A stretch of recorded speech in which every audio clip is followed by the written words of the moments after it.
तुलसी के पास दिया जलाने से क्या फल मिलता है। एक बार माता लक्ष्मी भगवान विष्णु से पूछती है, हे स्वामी, तुलसी के पास दीपक जलाने का क्या महत्व है और रोज शाम को तुलसी के पास दीपक क्यों जलाया जाता है, इससे मनुष्य को कौन सा फल प्राप्त होता है।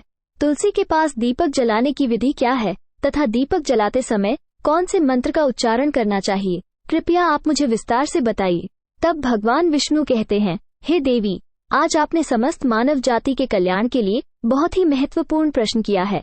आपके इस प्रश्न का उत्तर देने से पूर्व मैं आपको एक प्राचीन कथा सुनाता हूँ, जिससे आपको सभी प्रश्नों के उत्तर मिल जाएंगे।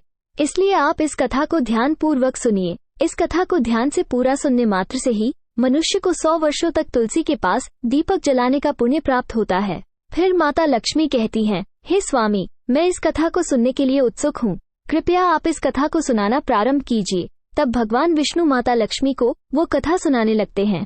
हे देवी, पूर्व काल की बात है। दक्षिण दिशा में तुंगभद्रा नाम की एक बहुत बड़ी नदी है। इस नदी के किनारे पर हरिहरपुर नाम का एक अत्यंत सुंदर नगर बसा हुआ था। उसी नगर में काशी नाम के एक ब्राह्मण निवास करते थे। वे अत्यंत गुणवान, चरित्रवान, धर्म कार्य करने वाले तथा वेदों के मार्ग पर चलने वाले थे।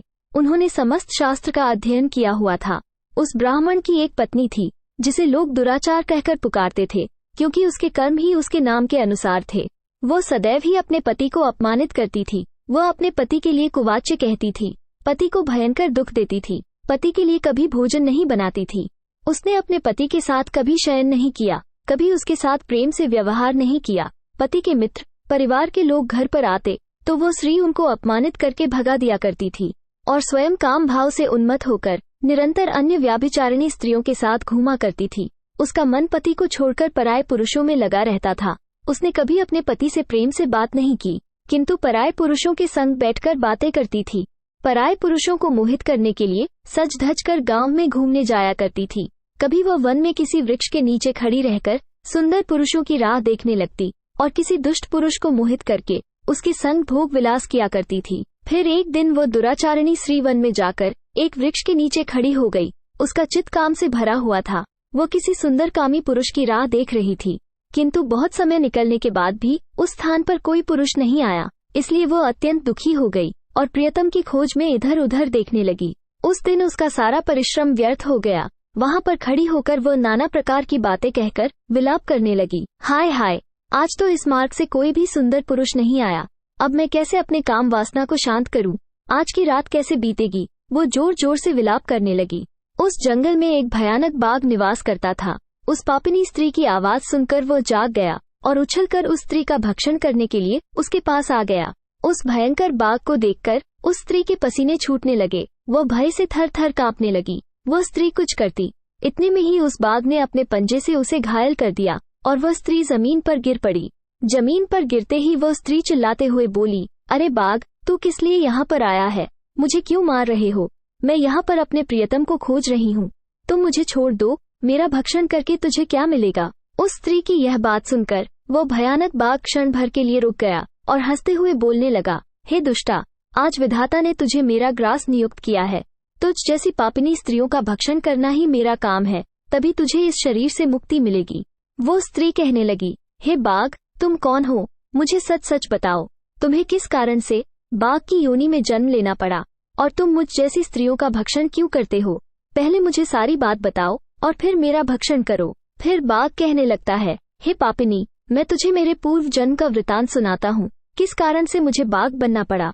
पूर्व काल में दक्षिण देश में एक नदी थी। उस नदी के तट पर एक नगरी बसी हुई थी। उस नगरी में मैं निवास करता था। मैं एक ब्राह्मण का पुत्र था और नदी किनारे बैठकर यज्ञ आदि कार्य किया करता था। मैंने उस जन्म में अनेक पापियों के लिए यज्ञ किया, उन पापियों के घर का भोजन किया। मैंने धन के लोभ से अनेक पापियों के लिए कार्य किया। जिन वस्तुओं का दान ब्राह्मण को नहीं लेना चाहिए, उन वस्तुओं का दान भी मैंने ग्रहण किया और दूसरों से धन लेता था, लेकिन कभी वापस नहीं करता था। इस प्रकार से पाप करते हुए मुझे बहुत साल बीत गए और मैं बूढ़ा हो गया। मेरे बाल सफेद हो गए, आंखें सूज गई, मुंह के सारे दांत गिर गए, लेकिन फिर भी मेरी दान लेने की आदत नहीं छूटी और मैं पाप करता गया। फिर एक दिन मैं धन के लोभ से नदी किनारे गया और अन्य धूर्त ब्राह्मणों के साथ मिलकर हमने लोगों को ठगा। झूठ मंत्र वचन बोलकर हमने बिना विधि विधान किए ही देवी देवताओं का पूजन किया और बहुत सारा धन दान में ले लिया। फिर उसी स्थान पर एक बीमार कुत्ते ने मेरे पैर में काट लिया और मैं मूर्छित होकर गिर पड़ा। उसी क्षण मेरे प्राण चले गए। फिर यम के दूत उस स्थान पर प्रकट हुए और मुझे पकड़कर यमपुरी ले गए। वहां पर यमराज ने चित्रगुप्त से मेरे कर्मों का लेखा जोखा निकालने के लिए कहा। फिर चित्रगुप्त कहने लगे, हे धर्मराज, इस ब्राह्मण ने घोर पाप किए हैं। इसने दूसरों से झूठ कहकर धन लूटा है, विधि विधान से पूजा ना करके झूठ मंत्र बोलकर भगवान का अपमान किया है। इसलिए ये पापी ब्राह्मण केवल नरक जाने के ही योग्य है। फिर यमराज ने अपने दूतों को आदेश देकर मुझे नरक की अग्नि में डाल दिया। अनेक वर्षों तक नरक की सजा भोगने के बाद मुझे बाघ का शरीर प्राप्त हुआ और मैं इस दुर्गम वन में निवास करने लगा। मैं अपने पूर्व जन्म के पापों को याद करके कभी महात्मा, साधु पुरुष, सती स्त्रियों का भक्षण नहीं करता हूँ। मैं केवल पापी, दुराचारी तथा कुलटा स्त्रियों का ही भक्षण करता हूँ, ताकि मुझे पाप से मुक्ति मिल जाए। इस प्रकार से उस बाघ ने अपने पूर्व जन्म का वृतांत सुना दिया और उस स्त्री से कहने लगा, हे पापिनी, तेरे आचरण से तू कुलटा दिखाई पड़ती है। अपने पति को छोड़कर तू इस वन में अन्य पुरुष के साथ भोग विलास करने के लिए आई है, इसलिए आज तू मेरा ग्रास अवश्य बनेगी।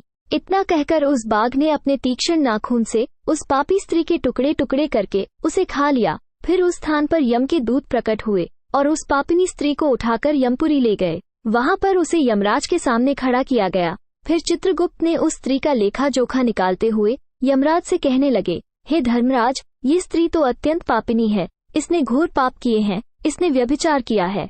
इसने अपने पति की कभी सेवा नहीं की। अपने पति को भूलकर पराये पुरुषों के संग भोग विलास किया करती थी।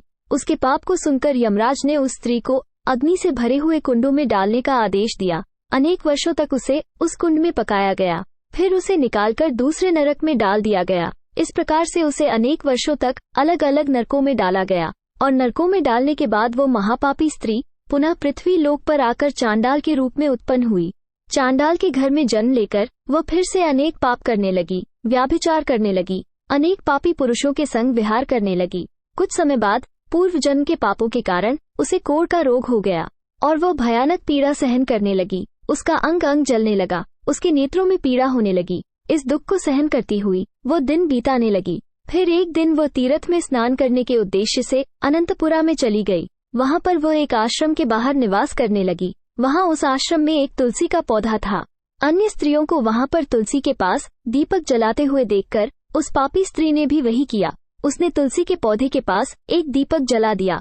फिर उसी रात हृदयघात से उसकी मृत्यु हो गई और यमराज के दूत उसे ले जाने के लिए वहां पर प्रकट हुए। जैसे ही यम के दूत उस पापी स्त्री को पाश में बांधकर ले जाने लगे, तभी भगवान विष्णु के दो पार्षद उस स्थान पर प्रकट हुए और उन्होंने उन दोनों को रोक लिया और कहने लगे, हे दूतों, इस स्त्री को तुम छोड़ दो। ये स्त्री नरक जाने के योग्य नहीं है। तुम किसके आदेश से ऐसा अधर्म कर रहे हो? फिर यम के दूत कहने लगे, हे पार्षदों, हम यमराज के आदेश से इस पापी स्त्री को उठाकर ले जा रहे हैं, किंतु आप हमें किस कारण से रोक रहे हैं?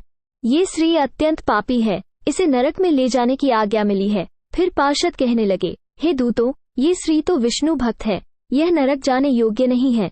इसने शाम को तुलसी के पास दीपक जलाया है, इसी कारण से इसके समस्त पाप नष्ट हो गए हैं। इसलिए अब यह नरक जाने के योग्य नहीं है, ये स्वर्ग जाने की अधिकारी बन चुकी है।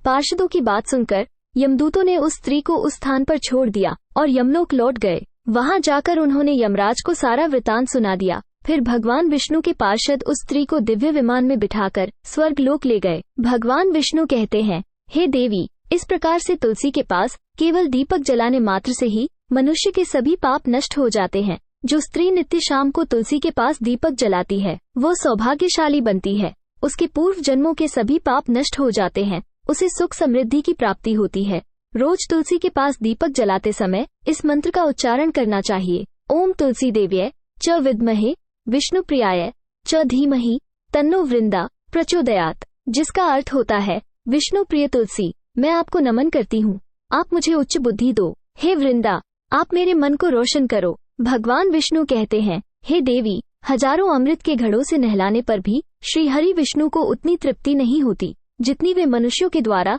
तुलसी का एक पत्ता चढ़ाने से प्राप्त करते हैं। 10,000 गौ दान से मानव जो फल प्राप्त करता है, वही फल तुलसी पत्र के दान से पा लेता है। जो मृत्यु के समय अपने मुख में तुलसी पत्र का जल पा जाता है, वो संपूर्ण पापों से मुक्त होकर भगवान श्री हरि विष्णु के धाम जाता है। हिंदू धर्म में तुलसी के पौधे का महत्व सबसे अधिक है। इसकी सबसे पहले पूजा भगवान विष्णु ने की थी। भगवान विष्णु कहते हैं, जिस प्रकार से देवी लक्ष्मी से वैकुंठ को ऐश्वर्य प्राप्त है, उसी प्रकार से बैकुंठ में तुलसी के कारण ही पवित्रता प्राप्त है। पृथ्वी लोक पर जिस स्थान पर भी तुलसी का पौधा होगा, उस स्थान पर कभी बुराई का वास नहीं होगा। ऐसा स्थान सबसे अधिक पवित्र होगा। इसी कारण से हमें हमारे घर में तुलसी का पौधा अवश्य लगाना चाहिए। इस प्रकार से भगवान विष्णु ने तुलसी के पास दिया जलाने का महत्व बताया। वीडियो अच्छी लगी हो तो लाइक, शेयर और ऐसे ही वीडियो को देखने के लिए हमारे चैनल को सब्सक्राइब जरूर करें। धन्यवाद।